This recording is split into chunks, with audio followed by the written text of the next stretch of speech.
Guys, welcome back to Mitu and Mayang blog. আমি আজকের ব্লগে দেখাচ্ছি যে বাজিগার পাখিগুলো কি করছে। আমি আগে বলেছিলাম যে 21 বা 22 তারিখের মধ্যে ওরা ডিম ফুটে হয়তো বাচ্চাটা হবে। তো ওই জন্য আমি আজকে দেখতে এলাম যে দেখুন আজকে কিন্তু 22 তারিখ।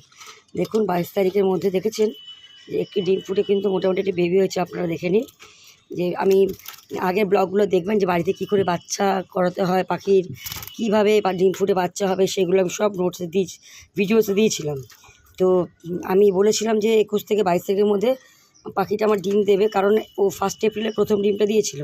তো হিসাব মধ্যে প্রথম ডিমটা যে 1 এপ্রিলে দেয়, আজকে 22 তারিখ, তাহলে 22 দিনের মাথায় একটা ডিম পুরো হলো।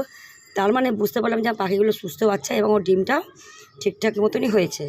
এই ভিডিওটা আমি দেখালাম যে আমি চিন্তা করছিলাম যে দেখুন বেবিটা কেমনভাবে বেরোচ্ছে, কীরমভাবে দেখুন বেরোনোর চেষ্টা করছি, বুঝতেই পারছেন আজকে 1 দিন বয়স।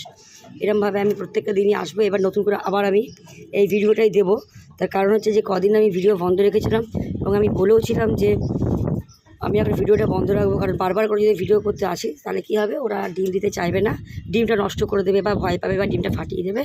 তখন কী হবে, অন্যান্য ডিমগুলো প্রত্যেকটা ডিম নষ্ট হয়ে যেত। নষ্ট হওয়ার ভয়তেই আমি ভিডিওটা দিইনি।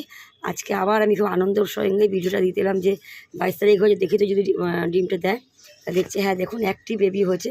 আবার আমি দেখবো আপনাকে কাল বাদে পরশু দেখাবো আবার একটা ডিম দেবে। আশা করি এইটা একদম ঠিকঠাক মতন নিয়মিত যদি আমি মানে ডেট হিসাব করা যায়, ও যে হিসাবে ওরা ডিমগুলো দিয়েছে সেরকমভাবে হিসাব অনুযায়ী কাল বাদে পরশু দিন ডিমটা দেবে। তো এই ভিডিওটা আজকে আপনারা দেখুন। আমি বলেছিলাম যে অনেকেই শখ করেন যে বাড়িতে বাচ্চা